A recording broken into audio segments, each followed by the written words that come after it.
గౌరవ ముఖ్యమంత్రి పెద్దలు తెలంగాణ రాష్ట్రాన్ని సాధించిన నాయకుడు, తెలంగాణ ప్రజల ఆశీర్వాదంతో రెండుసార్లు అఖండమైన మెజారిటీతో ఈ రాష్ట్రానికి ముఖ్యమంత్రిగా ఎన్నుకోబడ్డ గౌరవనీయులైన కేసీఆర్ గారి పట్ల నిన్న చాలా చిల్లరగా, చాలా చండాలంగా ఒక జాతీయ పార్టీ అధ్యక్షుడిగా చెప్పుకునే పార్టీ యొక్క పెద్ద మనిషి ఆయన నిన్న మాట్లాడిన మాటలు, చేసిన విమర్శలు చాలా జుగుప్సాకరంగా, అత్యంత హేయంగా, చాలా చాలా నీచంగా ఉన్న వైనాన్ని ముందుగా తీవ్రాతి తీవ్రంగా ఖండిస్తూ తెలంగాణ ప్రజలు ఎన్నుకున్న ముఖ్యమంత్రి కేసీఆర్ గారి పట్ల వారు మాట్లాడిన చిల్లర మాటలు, చిల్లర విమర్శలకు వారికి సమాధానం ఇవ్వకపోయినా ప్రజల దృష్టికి కొన్ని వాస్తవాలు తేవాల్సిన బాధ్యత మా మీద ఉన్నదనే విషయాన్ని ఈ సందర్భంగా గుర్తు చేసుకుంటూ, అందుకే ప్రజల దృష్టికి కొన్ని విషయాలు తేవాలనే ఉద్దేశంతోనే, వారికి సమాధానం ఇవ్వడం కాదు, ప్రజల దృష్టికి కొన్ని విషయాలు తేవాలనే ఉద్దేశంతో మీతో మాట్లాడతాము.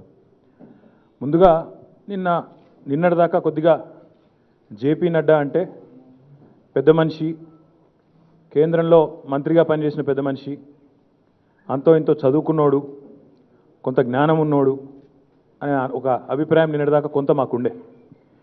కానీ నిన్న ఆయన మాట్లాడిన మాటలు చూసిన తర్వాత ఆయనకు బండి సంజయ్కి పెద్ద తేడా ఏం లేదనేది నిన్న స్పష్టంగా అర్థమైంది. ఎందుకంటే బీజేపీలో బండి అయినా, గుండైనా, అరగుండైనా, ఏ గుండైనా గంతే అనేది నిన్న చాలా స్పష్టంగా బయటపడ్డది. ఆయన మాటల్లోని డొల్లతనం, ఆయన చేసిన విమర్శల్లోని భావదారిద్ర్యం. అందుకే నేను అంటా ఉన్నా, నేను ఆయన మాటలన్నీ చూసిన తర్వాత భారతీయ జనతా పార్టీ నాయకుల యొక్క దిక్కుమాలిన విమర్శలు, సోషల్ మీడియాలో వాళ్ళు మాట్లాడుతున్న మాటలు చూసిన తర్వాత బీజేపీ అంటే ఇన్ని రోజులు భారతీయ జనతా పార్టీ అనుకున్నాం, కానీ ఇక అది భారతీయ జనతా పార్టీ కాదు. బీజేపీ అంటే బక్వాస్ జుమ్లా పార్టీ. అది మాట్లాడితే చెత్త, పనికిమాలిన విమర్శలు, బక్వాస్ మాటలు తప్ప ఒక్కటంటే ఒక్కటి ఈ దేశానికి కానీ, దేశ ప్రజలకు కానీ 7.5 ఏళ్లలో ఏ వర్గానికన్నా ఏమైనా చేసిండ్రా అంటే చెప్పుకునేందుకు వాళ్ళు చేసింది ఏమీ లేదు, గుండు సున్నా, మొట్టమొదటి మాట. అందుకే ఈరోజు భారతదేశంలోనే అతిపెద్ద రాష్ట్రం ఉత్తరప్రదేశ్. ఉత్తరప్రదేశ్లో 5 ఏళ్ళు నడిపిన తర్వాత సర్కారును ఏ నినాదం మీద పోవాలి ఎన్నికలకు? ఇగో మేము ఈ పని చేసినాం, మా కోటేనని చెప్పాలి. కానీ వీళ్ళ దౌర్భాగ్యం ఏంటంటే, ఇది వీళ్ళ దౌర్భాగ్యం. ఇలా ఇండియన్ ఎక్స్ప్రెస్ పత్రిక, జాతీయ స్థాయి పత్రికలో వాళ్ళ యాడ్, ఇది వాళ్ళ యాడ్. ఏం యాడ్? ఎవడో అంతకుముందు రాళ్ళు ఇసిరిండట, ఇప్పుడు ఈయన ఈ పోటుగాడు వచ్చిన తర్వాత వాడు పాపం ఇట్లా దగ్గరికి వెళ్ళి ఇట్లా శైలి వంచుకొని, తలకాయ వంచుకొని క్షమాపణ చెప్తున్నాడు. అందుకే వీని కోటే అన్నాడు. ఇది వీళ్ళ దిగజారుడుతనం, ఇది వీళ్ళ దిక్కుమాలిన ప్రభుత్వం యొక్క గొప్పతనం. ఉత్తరప్రదేశ్లో మేము రాకముందు గుండాగిరి ఉండే, ఇప్పుడు లేదు, కాబట్టి మాకు ఓటేయండి అంటే ఇంకోటి చేసింది, ఒక ప్రజలకు చేసిన ఒక పైసా పని లేదు, పనికొచ్చే ఒక్క పని లేదు, ఒక పేదవాడికి చేసిన ఒక్క పని లేదు, ఏది లేదు, ఏమి చెప్పుకునే పరిస్థితి లేదు. కాబట్టి ఈ చిల్లర రాయక్యం. ఇక అందులో ఒకటి వాళ్ళు చెప్పకనే చెప్పేది ఏంటంటే, ఆ పిల్లగాడు ముస్లిం అని ఒక్కటి చెప్పారు అంతే. కాకపోతే మొత్తం మిగతాదంతా ఇక అదే ముఖ చిత్రం, గదే రంగుల చిత్రం, మొత్తం దేశం అంతటా హిందూ ముస్లిం అనే ఒక మత పిచ్చి పెట్టి, హిందువులను ముస్లింలను వేరు చేసి ఏదో ఒకటి చేసి మొత్తానికైతే దేశంలో చిచ్చు పెట్టి 4 ఓట్లు వేయించుకోవాలనే బక్వాస్ జుమ్లా పార్టీ తప్ప వీళ్ళకి ఏం లేదు. ఇక జుమ్లా అని మేమంటే నువ్వేం చేసినావా నరేంద్ర మోడీ అని మేము అడిగితే, జుమ్లా అంటే తెల్లారలేస్తే హమ్లా. అదేం హమ్లా అంటే వీళ్ళకి తెలిసింది ఒకటే, ఎన్డీఏ ప్రభుత్వం అని ఉన్నది దేశంలో. ఎన్డీఏ ప్రభుత్వంలో ఎవరైనా భాగస్వాములు అంటే బీజేపీ, సిబిఐ, ఈడీ, ఎన్ఐఏ, ఇంకేమో ఉంటాయి కిసోంటి సంస్థలు, 2-3 సంస్థలు. బీజేపీ భాగస్వామ్య పక్షాలు ఎవరు అని ఈరోజు మీరు ఎవరిని అడిగినా, చిన్నపిల్లగాని అడిగినా భారతదేశంలో సిబిఐలు, ఈడీలు, ఎన్ఐఏలు వాళ్ళతో కలుపుకొని ఓ ప్రభుత్వాన్ని నడుపుకుంటా, వ్యవస్థల్ని మొత్తం తమ గుప్పిట్లో పెట్టుకొని, ఢిల్లీలో ఉండే కొన్ని మీడియా సంస్థల్ని కూడా మోడియాగా మార్చి పారేసి, మీడియా కాదు అది మోడియా అయిపోయింది ఇప్పుడు. కొంత మిమ్మల్ని అంటలేను, మిమ్మల్ని అంటున్నానుకొని మళ్ళీ మీరు బాధపడారు. మోడియా కింద మార్చేసి మీడియాను కూడా ఒక మాయ చేసి, దేశాన్ని ఆగమాగం చేసి, మొత్తానికి 4 ఓట్లు వేయించుకొని ఏదో డ్రామా కొట్టి బయటపడాలన్నది తప్ప ఇప్పటి వరకు చేస్తున్న ఒక్క పని, చేసిన ఒక్క పని చెప్పండి అయ్యా అంటే చెప్పేందుకు ఏం లేదు. మీరు అనొచ్చు, మరి నువ్వు బేస్లెస్గా విమర్శలు చేస్తున్నావు, నువ్వు కూడా నరేంద్ర మోడీ చాలా గొప్పోడు తీస్మార్ ఖాన్ గాయనని అంటావా అని మీరు అనొచ్చు. అందుకే 2022 సంవత్సరం వచ్చింది కాబట్టి, ఇది జనవరి 5వ తారీఖు కదా, 2022 జనవరి 5 गौरवनीय भारत प्रधानमंत्री नरेंद्र मोदी गारू, नरेंद्र मोदी जी से मैं विनती करता हूं, याद दिलाना चाहता हूं मोदी जी आपको, आपने बहुत सारे भारतीय जनता को आपने बहुत सारे वाग्दान आपने किया. एक बात आपने कहा, आपको याद होना चाहिए, 2022 కల్లా ప్రతి భారతీయునికి ఇల్లు. నేను అంటలేను, నరేంద్ర మోడీ యొక్క జుమ్లా. ఇగో ఇంకోటి, ఇది నేను తీసిన ఫోటో కాదు, నాది కాదు, పత్రికల్లో ప్రముఖంగా వచ్చింది. మీరు మర్చిపోవచ్చు కానీ మేము మర్చిపోం కాబట్టి ప్రజలకు గుర్తు చేయవలసిన బాధ్యత మా మీద ఉంది కాబట్టి, 2022 కల్లా ప్రతి భారతీయుడికి ఇల్లు అని నరేంద్ర మోడీ గారు చెప్పిన మాట. 22 కల్లా అని చెప్పి ఏ రోజు చెప్పింది? ఇది జూలై 28, 2018, 4 ఏళ్ల కింద చెప్పిన మాట, 4.5 ఏళ్ల కింద. మరి వచ్చిందా? ప్రతి భారతీయుడికి, ప్రతి పేదవాడికి, తెలంగాణతో సహా భారతదేశంలో 28 రాష్ట్రాలు ఉన్నాయి. ఎన్ని రాష్ట్రాలు ఇల్లు ఇచ్చింది నరేంద్ర మోడీ ప్రభుత్వం? అందరికి ఇల్లు వచ్చినాయా? ఇది ఒక జుమ్లా. ఇక రెండోది, ఇదే ప్రధానమంత్రి జూన్ మాసంలో ఆయన చెప్తాడు, ఏం చెప్తాడు? 20 June 2018, PM promises farmers income doubling by 2022. 2022 కల్లా రైతుల ఆదాయాన్ని రెట్టింపు చేస్తా. రైతుల ఆదాయం రెట్టింపు చేసేలో కానీ రైతులను ఈయనకంటే గోసవుచ్చుకున్నాడు భారతదేశంలో కాదు ప్రపంచంలోనే. ఇంత అరాచకమైన, ఇంత నిరంకుశమైన ప్రభుత్వాధినేత ఎవరైనా ఉన్నారా అంటే నరేంద్ర మోడీ తప్ప ఇంకెవడు లేడు. ఆయన పేరు నరేంద్ర మోదీ కాదు, రైతు విరోధి. నరేంద్ర మోదీ రైతు విరోధి అని చెప్పి ఈరోజు ఇప్పుడే మేము ఇక్కడికి వస్తుంటే ఇప్పుడే చూసినాం, పంజాబ్లో రైతులు అడ్డుకుంటే 20 నిమిషాలు రోడ్డు మీద అయిపోయింది ప్రధానమంత్రి. నాకు తెలిసి ఈ దౌర్భాగ్యం భారతదేశంలో ఏ ప్రధానమంత్రికి పట్టలే ఇప్పటివరకు. 20-30 నిమిషాల పాటు ప్రధానమంత్రి మోటార్ కేడు కూడా బంద్ చేసుకొని పంజాబ్లో రైతుల నిరసనలతో స్తంభించిపోవలసిన దుస్థితి తెచ్చుకున్న రైతు విరోధి నరేంద్ర మోడీ. ఇది ఆయన చెప్పిన డైలాగ్. ఇంకో జుమ్లా, 2022 కల్లా రైతుల ఆదాయం డబల్ చేస్తా అని నరికిన వీరుడు ఎవరా అంటే నరేంద్ర మోడీ. మరి ఎక్కడ డబల్ అయిందో, ఏడ ఏమైందో మోడీకి తెలవాలి తప్ప మాకైతే తెలియదు. ఇక ఇంకో జుమ్లా ఏంటిది? ఇది నరేంద్ర మోడీ మళ్ళీ ఇది కూడా ఎప్పుడు చెప్పిండు? 2014 జూన్ 12 ఆయన అధికారంలోకి వచ్చినాక నెలకో 2 నెలలకు, జూన్ 12, 2014 ఏమన్నాడు ఆయన? PM Narendra Modi sets 2022 dead line for water, electricity and toilet in every house. ఇంటింటికి నీళ్లు, ఇంటింటికి కరెంటు, ఇంటింటికి టాయిలెట్. నిన్నగాక మొన్న ఎంత సిగ్గులేని మాట, ఎంత సిగ్గులేని ప్రభుత్వం, ఎంత నీతిమాలిన ప్రభుత్వం అంటే ఈ మాట 8 ఏళ్ల కింద చెప్పింది నరేంద్ర మోడీ. గుజరాత్లో నన్ను అయిందా? గుజరాత్లో ఇంటింటికి నల్లా వచ్చిందా? నీ గుజరాత్లో ఇంటింటికి కరెంట్ ఉన్నదా? నీ గుజరాత్లో ఇంటింటికి టాయిలెట్ ఉన్నదా? నేను అడుగుతలేను నరేంద్ర మోడీ గారు. నిన్నగాక మొన్న నీ ప్రభుత్వం విడుదల చేసింది రిపోర్ట్. ఏం విడుదల చేసింది? భారతదేశంలో అత్యధికంగా ODF ప్లస్ విలేజెస్ ఎక్కడ ఉన్నాయి అంటే తెలంగాణలో 96.7% ఉన్నాయి. రెండో స్థానంలో 35%తోని తమిళనాడు ఉన్నది. నీ గుజరాత్లో 0.05% ఉన్నాయి. ఇగో గిది మీ బతుకు, గిది మీ జుమ్లా. ఇక మీరు గింతపాటి పోటుగాలు ఇంకున్నాయి జుమ్లాలు. 2022 కల్లా పొడుస్తా అన్న ఏంటి అంటే ఒకటేమో ఇంటింటికి నల్లా, ఇంటింటికి కరెంటు, ఇంటింటికి టాయిలెట్. 2022 కల్లా ప్రతి ఒక్క మనిషికి ఇల్లు, ఫార్మర్స్ ఇన్కమ్ డబల్. ఇగో 2022 కల్లా ఇక చెప్పిండే చూడండి, బుల్లెట్ రైళ్లు ఇండియాలో ఉరుకులు పరుగుల మీద బుల్లెట్ రైళ్లు ఉంటాయి 2022 కల్లా అని చెప్పిన మరొక జుమ్లా. ఇవన్నీ జుమ్లాలు అని మేమంటే మా మీద హమ్లా. ఏం హమ్లా?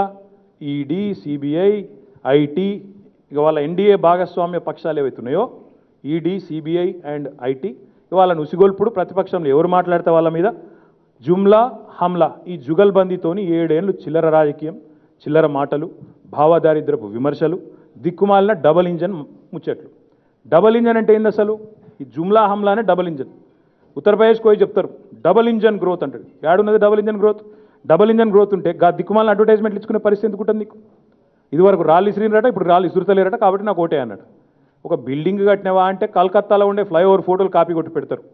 బీహార్లోనేమో హైదరాబాద్లో మనం కట్టిన ఫ్లైఓవర్ల ఫోటోలు కాపీ కొట్టి పెట్టుకుంటారు. చెప్పుకునేందుకు ఒక అరపైసా పని చేయలే ఈ భారతదేశంలో. ఎక్కడ ఏ వర్గానికి అరపైసా పని చేయని ఒక దిక్కుమాలిన దౌర్భాగ్యపు ప్రభుత్వం నరేంద్ర మోడీ ప్రభుత్వం ఎన్డీఏ ప్రభుత్వం అనే మాట నేను ఈ సందర్భంగా మీకు విజ్ఞప్తి చేస్తా ఉన్నా. ఇంకా విచిత్రం ఏంటంటే ఢిల్లీలోనేమో మా మీద కక్ష, ఢిల్లీలో మా మీద కక్ష, ఆడపోతే వడ్లు కొనమంటారు, ఆడపోతే ఏది సాయం చేయరు తెలంగాణ రాష్ట్రానికి, గల్లీలో మాత్రం దీక్షలు వీళ్ళే చేస్తారు. మళ్ళీ అక్కడనేమో కక్ష గట్టి తెలంగాణ మీద సవతి తల్లి ప్రేమతోని ఇష్టం వచ్చినట్టు వ్యవహారం చేసుకుంటూ తెలంగాణకు పనికొచ్చే అరపైసా పనిచేయరు. ఇక్కడికి వచ్చి మాత్రం గల్లీలో దీక్షలు, డ్రామాలు, స్టంట్లు, మళ్ళీ దానికి ఒకరిని మించి ఒకరు పెద్ద పెద్ద నాయకులు అనేటోళ్ళు ఒకరి తర్వాత ఒకరు దిగి అడ్డంగా మాట్లాడతారు.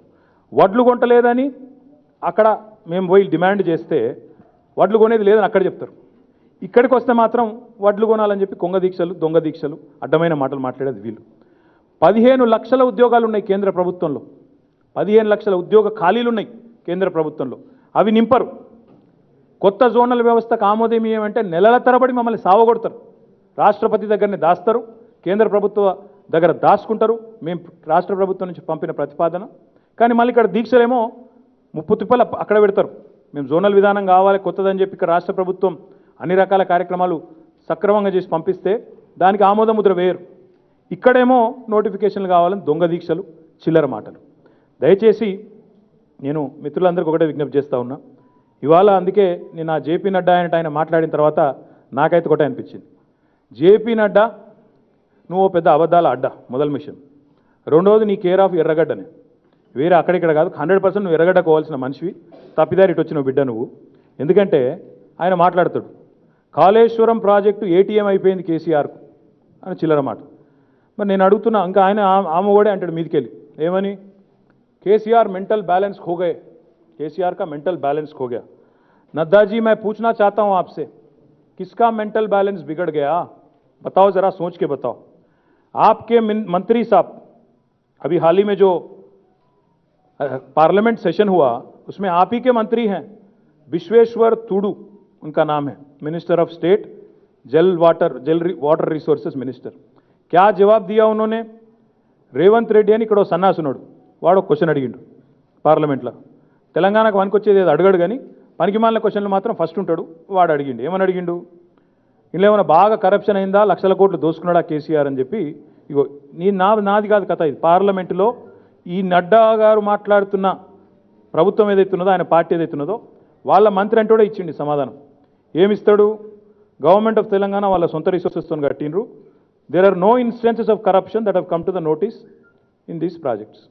మరి నేను అడుగుతున్నా నడ్డా, मेंटल बैलेंस किसका बिगड़ गया, आपका बिगड़ गया कि आपका मंत्री क्या नाम है उसका विश्वेश्वर तुडू का बिगड़ गया, आप सोच लो, बता लो. నీకన్నా తప్పిండాలి, వానికన్నా తప్పిండాలి, ఇద్దరు లెవెల్ మెంటల్ బ్యాలెన్స్ పోయింది. ఏం మాటలు మాట్లాడుతున్నావు ఇక్కడికి వచ్చి, తెలంగాణకు వచ్చి ఏటీఎం బరాబర్ చెప్తున్నాం.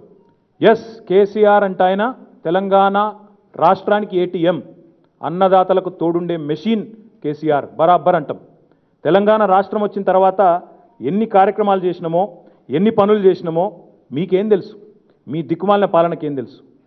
మా నాయకుడు కేసీఆర్ది స్టేట్స్మెన్ పాలన, రాజనీతిజ్ఞుడి పాలన, మీది దిక్కుమాలిన సేల్స్మెన్ పాలన. అన్ని అమ్ముడు తప్ప మీ ముఖాలకు ఏం తెలుసు అసలు. అన్ని ప్రభుత్వ రంగ సంస్థలను అమ్మి వాటిని ఏటీఎంలుగా మార్చుకున్న దౌర్భాగ్యులు మీరు. మాకేం కర్మ పట్టింది, అడ్డమైన మాటలు, అడ్డమైన విమర్శలు, చిల్లర మల్లర మాటలు. సబ్కా సాత్ అటవంది, సబ్కా సాత్ సబ్కా వికాస్ అట. నేను అడుగుతున్నా, దేశంలో ఎక్కడైనా చూపెడుతుపా వికాస్? మీ దిక్కుమాలిన పాలనలో సబ్కా సాత్ సబ్కా వికాస్ కాదు, సబ్కా సాత్ సబ్కా వినాష్. 7.5 ఏళ్లలో మీరు చేసింది ఏంటంటే సబ్కో సత్యనాష్, సబ్కో బర్బాత్ ఆప్కి సర్కార్నే కియా. ఎక్కడి నుంచి ఎక్కడి దాకా మీరు చేసింది. కామన్ మ్యాన్కు ఈ దేశంలో శోకం తప్ప ఏం మిగిలింది? కామన్ మ్యాన్కు ఈ దేశంలో సామాన్యుడికి నీ ప్రభుత్వం వచ్చిన తర్వాత 50 రూపాయలు పెరిగింది పెట్రోల్ మీద, డీజిల్ మీద, ఒక్క పైసా. ఎక్కడైనా లాభం జరిగిందా సామాన్యుడికి? సామాన్యుడికి కామన్ మ్యాన్కేమో శోకం, కార్పొరేట్లకేమో కనకాభిషేకం. ఇక ఆ కార్పొరేట్ లెవెల్లో నాకంటే బాగా మీకే తెలుసు, ఎవరెవరు బాగుపడ్డరు, ఎవరెవరు పరారైనరు, వీళ్ళ గొప్ప పాలనలో ఏం ఉద్ధరించిండ్రు, ఇవన్నీ కూడా మీకు తెలుసు బాగా. మీ 7.5 ఏళ్ల పాలన గురించి అందరికీ తెలుసు. ఇంకా సిగ్గుమాలిన మాట ఏంటంటే, బాధ ఎక్కడ అనిపిస్తుందంటే, మా పథకాలనేమో కాపీ కొడతారు, మా పథకాలన్నీ కాపీ కొడతారు. నేను అడుగుతున్నాను అడ్డాని, कौन है इंस्पिरेशन आपका किसान सम्मान के लिए, कहाँ से आया किसान सम्मान?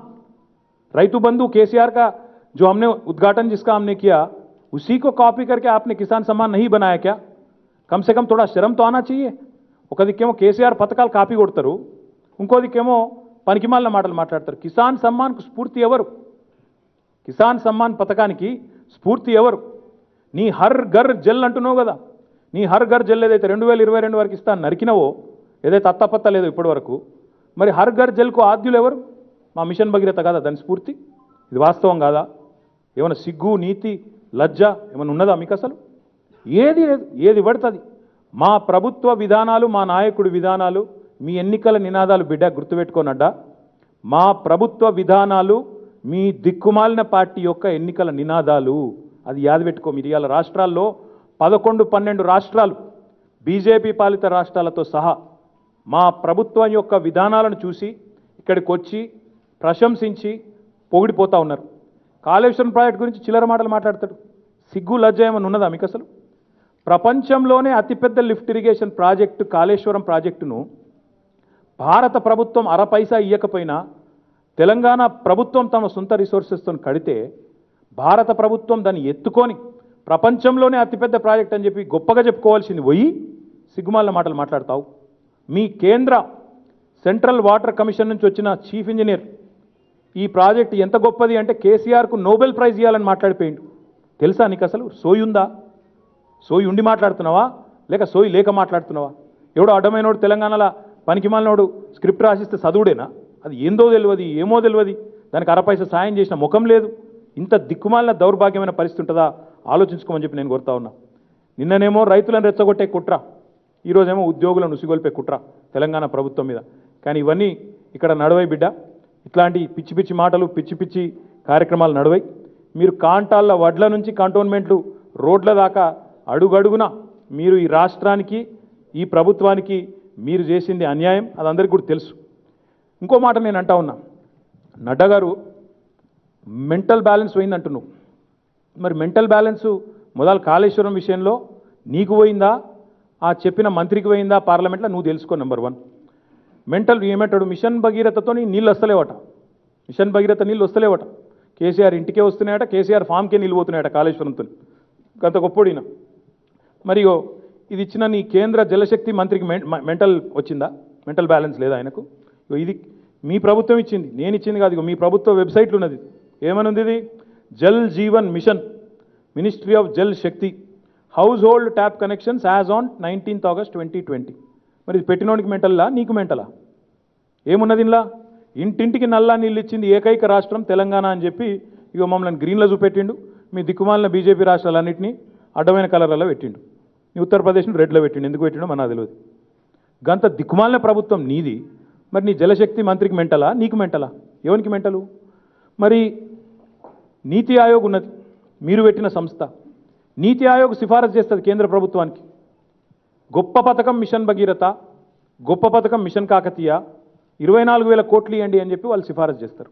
మరి వానికి మెంటల్ ఎక్కిందా, నీకు మెంటల్ ఎక్కిందా? మిషన్ భగీరథ అంత చెడ్డ పథకం అయితే, నువ్వు చెప్పినట్టు నీళ్లు రాకపోతే నీతి ఆయోగ్ సిఫారసుల నీతి లేదా, లేకపోతే నీకు దిమాక్ లేదా? ఏది కరెక్ట్, ఏది వాస్తవం? ఇదంటే మళ్ళీ వాళ్ళు ఇంకా అడ్డమైన మాటలు. ఇంకొక మాట, అసలు ఇంత పెద్ద ప్రాజెక్టు కాళేశ్వరం ప్రాజెక్టు, ఈ ప్రాజెక్ట్ సొంత పైసలతో కడితే ఓ జాతీయ పార్టీగా చెప్పుకునే పార్టీ ఒక పైసా సాయం చేయదు, జాతీయ ప్రాజెక్ట్ హోదా ఇయ్యదు. నువ్వు మాట్లాడతావు వీడికి వచ్చి సిగ్గు లేకుండా. ఇంకా మీ లెక్క 3,000 కోట్లు పెట్టి మేడ్ ఇన్ చైనా విగ్రహాలు పెట్టలే మేము. మీ లెక్క 3,000 కోట్ల రూపాయలు పెట్టి ప్రజాధనాన్ని దుర్వినియోగం చేసి మేక్ ఇన్ ఇండియా నినాదం ఇచ్చి మేడ్ ఇన్ చైనా విగ్రహాలు పెట్టలే మేము తెచ్చింది బ్రహ్మాండమైన ప్రాజెక్టు, లక్షలాది ఎకరాలకు నీళ్ళు ఇచ్చే ప్రాజెక్టు. తెలంగాణ రైతాంగం మీరు పండిస్తున్న పంట మీ ఎఫ్సిఐ వాడు కొనలేకపోతున్నాడు కదా. మీ ఫుడ్ కార్పొరేషన్ ఆఫ్ ఇండియా వాడు చేతులెత్తేస్తున్నాడు. తెలంగాణ రైతాంగం పండిస్తున్న పంట చూసి ఈరోజు చేతులెత్తేసే పరిస్థితి నీ ఫుడ్ కార్పొరేషన్ ఆఫ్ ఇండియాకి వచ్చింది. ధాన్యం కొనలేము మేము, మాతో అయితలేదు, మేము చేతగానోళ్ళం, అసమర్థులం, ఈ కేంద్ర ప్రభుత్వం ఒక దిక్కుమాలిన ప్రభుత్వం, దౌర్భాగ్యపు ప్రభుత్వం అని చెప్పకనే చెప్తున్నది నీ ఫుడ్ కార్పొరేషన్ ఆఫ్ ఇండియా నిర్వాహకం. నువ్వు మాట్లాడతావు మా మీద. ఇలా తెలంగాణలో పాలమూరుకి పోతే అక్కడ కనబడే రివర్స్ మైగ్రేషన్ తెలుస్తుంది నీకు. ఒకనాడు పాలమూరు నుంచి కూలీలు వలసపోయే కాడ నుంచి రివర్స్ మైగ్రేషన్తో ఈరోజు పాలమూరు కూలీలు కాదు, కర్నూలు నుంచి వస్తున్నారు. నీ సొంత రాష్ట్రం బీహార్ నుంచి కూడా ఇక్కడ కూలీలు ఉంటున్నారు. నడ్డా తెలుసుకో, నీకు తెలియదు. ఇక్కడ హమాలీలు మా దగ్గర పనిచేసే హమాలీలు నీ ఉత్తరప్రదేశ్ నుంచి, నీ బీహార్ నుంచి, మీ దిక్కుమాలిన పరిపాలనలో అక్కడ ఉపాధి లేదు కాబట్టి అక్కడి నుంచి పొట్ట చేత పట్టుకొని ఇక్కడికి వస్తే వాళ్ళను కూడా కడుపులో పెట్టుకొని చూసుకున్నది కరోనా టైంలో మా ప్రభుత్వం, మా నాయకుడు కేసీఆర్ అనే మాట నేను గుర్తు చేస్తా ఉన్నా. అదేవిధంగా నీకు రివర్స్ మైగ్రేషన్ తెలియదు, కాళేశ్వరంలో రివర్స్ పంపింగ్ తెలియదు, కరువు ప్రాంతాలను బ్రహ్మాండంగా మాల్చడం తెలియదు, నీకు ఏది తెలియదు. మీకు నీతి ఆయోగ్కున్న నీతి కూడా మీకు లేదు. దాంతోపాటు ఇక ఇంకా గమ్మత్ ఏంటంటే మాకు గమ్మత్ అనిపించింది, ప్రజాస్వామ్యం గురించి వీళ్ళు మాట్లాడతారు.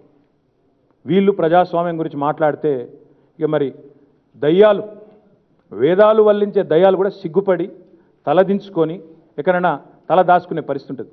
ఒకసారి అవి చూపెట్టవా. సంవత్సరం పాటు ఢిల్లీలో రైతులు చలిలో యుద్ధాలు చేస్తుంటే, పోరాటాలు చేస్తుంటే ఇగో ఇది వీళ్ళ ఘనత. రోడ్ల మీద మేకులు కొట్టి, శిలలు కొట్టి, రైతుల కాళ్ళు అరిగిపోయేటట్టు, వాళ్ళ జబ్బలు ఇరిగిపోయేటట్టు చేసిన వాళ్ళు వీళ్ళు, లక్షలాది మంది రైతులను గోసబుచ్చుకున్న వాళ్ళు వీళ్ళు. ఇలా ప్రజాస్వామ్య పరిరక్షణ గురించి నడ్డా మాట్లాడుతుండ్రు. మాకు ఇంకా గమ్మత్ ఒకటి అనిపించింది. నడ్డా పోయి నిన్నాడ సికింద్రాబాద్లో గాంధీ ముందు మొకరిల్లితే చాలా విచిత్రంగా అనిపించింది. చీకట్లనేమో గాడ్సే గొప్పోడని చెప్తారు, బయటకు వచ్చి గాంధీని మొక్కుతారు. మీకు సిగ్గున్నదా? నాకు అర్థం కాదు. నీకు నీ దిక్కుమాలిన పార్టీకి చీకట్ల గాడ్సే గొప్పోడు, గాంధీని చంపుడు కరెక్ట్ అని చెప్పే దౌర్భాగ్యులు మీరు గాంధీ ముంగట మోకరిల్లితే ఆయన క్షమిస్తాడా మిమ్మల్ని? సిగ్గు, శరం, లజ్జ. మీరు ప్రజాస్వామ్యం గురించి ఇది మీ బతుకు. గిన్ని కంచెలు పెట్టి, ఇనుప కంచెలు పెట్టి రైతులను సావగొట్టి లక్షలాది మంది రైతుల గోసవుచ్చుకున్న దౌర్భాగ్యులు ఇవాళ ప్రజాస్వామ్య పరిరక్షణ గురించి, ప్రజాస్వామ్యంలో ఇదేదో చీకటి రోజు కాకరకాయ అని చెప్పి ఇంకోటి ఒకటి రెండు కాదు, ఇటువంటి వందల పిక్చర్స్ ఉన్నాయి. ఇంటర్నెట్ చదివితే, గూగుల్లో కొడితే, యూట్యూబ్లో కొడితే వందలు వెళ్తాయి. మీరా మాకు చెప్పేది? ఎందుకు ఇవ్వాలని ప్రధానమంత్రిని అడుక్కున్నారు పంజాబ్లో? పనిలేకనా, పొద్దువకనా? ఎప్పుడైనా ఉన్నదా చరిత్రలో? ప్రధానమంత్రిని 30 నిమిషాల పాటు రోడ్డు మీద నిలబెట్టిన పరిస్థితి ఎప్పుడైనా ఉన్నదా? ఎందుకు తెచ్చుకున్నారు ఆ పరిస్థితి? ఎందుకైంది మీకు? ఎందుకైందంటే ఉత్తరప్రదేశ్కి పోతే మీ మంత్రి బల్పుతోని రైతుల మీదకి బండెక్కించి తొక్కి చంపుతాడు 8 మందిని. కానీ వాడిని మీరు తీయరు, మంత్రి పదవిలోకి వెళ్ళి కూడా తీయరు. మీరు గంత సిగ్గు లజ్జ లేని దిక్కుమాలిన మీరు మాకు చెప్తారు రైతుల రక్తం చూసిన దిక్కుమాలిన ప్రభుత్వం, రైతుల రక్తాన్ని కళ్ళ చూసిన దౌర్భాగ్యపు ప్రభుత్వం మీరు. కేసీఆర్ మీద మాట్లాడే గొప్పలు మీరా? రైతు బంధు తెచ్చినా, రైతు బీమా తెచ్చినా అదొక కేసీఆర్కే సాధ్యమైంది తప్ప నీ దిక్కుమాలిన బీజేపీ, నీ దిక్కుమాలిన ప్రభుత్వం ఈ దేశంలో ఎక్కడున్నా ఒక్కడంటే ఒక్కనికి ఐడియా వచ్చిందా?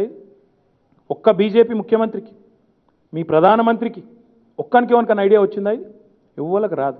మేము చేస్తేనేమో కాపీ కొడతారు, మళ్ళీ మీదికెళ్ళి వచ్చి ఇక్కడ మాట్లాడతారు. ఇంకా చాలా చెప్పొచ్చు కానీ, ఇంకా చాలా మాట్లాడవచ్చు కానీ, ఇంకా గమ్మత్ మాట్లాడిండు. కుటుంబ పాలన, ఈ గవర్నమెంట్ జానా. ఇంకా విచిత్రం ఏంటంటే ఈ నడ్డా ఆయన అత్తనే, సొంత అత్త, పిల్లనిచ్చిన అత్త, ఆమె పేరు జయశ్రీ బెనర్జీ. చూడండి కావాలంటే, నేను చెప్పేది తప్పైతే.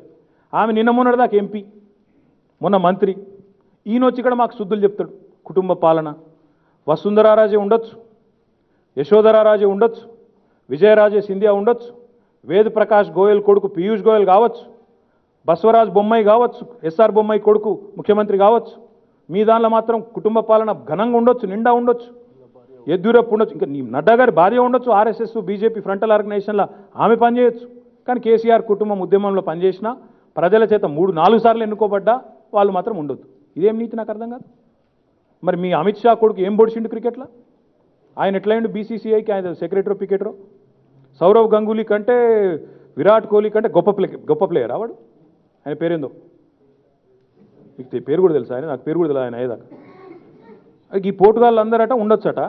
మేము ఉద్యమంలో పాల్గొన్న వాళ్ళం, ప్రజల చేత గెలిచి వచ్చిన వాళ్ళం, మేము ఉండకూడదు. ఇదేం మాటలు, ఇదేం చిల్లర మాటలు నాకు అర్థం కాదు. నా రిక్వెస్ట్ ఏంటంటే, మీ అత్తగారు స్వయంగా మీ అత్త జైపీ నడ్డా మాట్లాడేటప్పుడు గురువింద గింజాని సామెతతోనే రాలే. మీ అత్త జయశ్రీ బెనర్జీ, మరి ఆమె లేదా?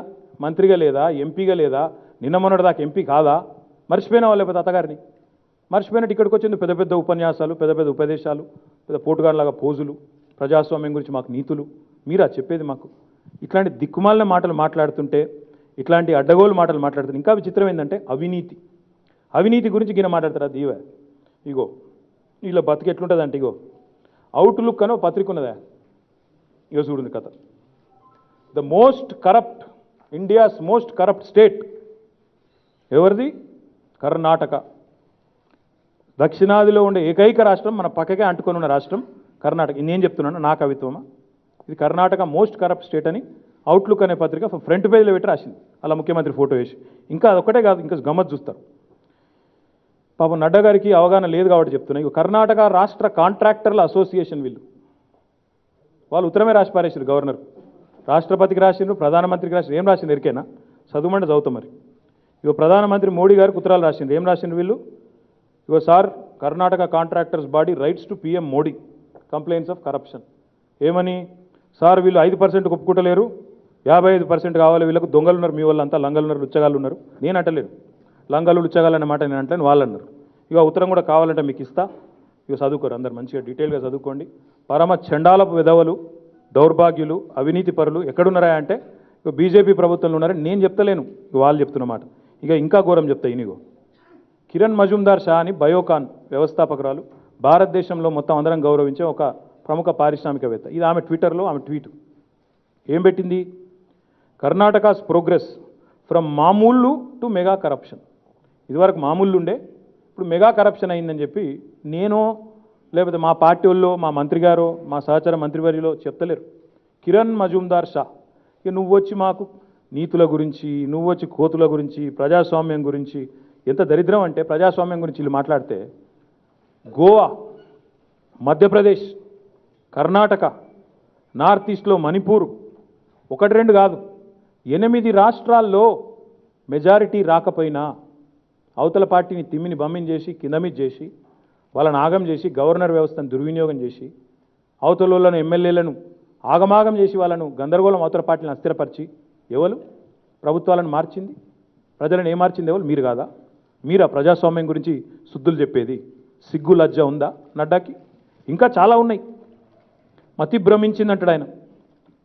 మరి గజేంద్ర సింగ్ షెకావత్ ఏమో చాలా గొప్పగా కేసీఆర్ గారి పరిపాలనలో అద్భుతంగా జరుగుతున్నది అని ఆయన చెప్తే, ఈయననేమో లేదు లేదు ఇక్కడ నీళ్ళు వస్తలేవు అంటాడు. మరి షెకావత్కు మతి లేదా? నీకు మతి లేదా? ఆయన పేరేంది ఆ తుడు అన్నట్టు, ఆయనకు మతి లేదా? నీకు మతి లేదా? అసలు నరేంద్ర మోడీ వచ్చి నలా తిప్పిపోయింది మరి ఇక్కడ గజ్వెల్ల. ఆయనకు మతి లేదా? నీకు మతి లేదా? లేక మీ ఇద్దరికి శృతి లేదా? ఏదో తెలియదు మాకైతే.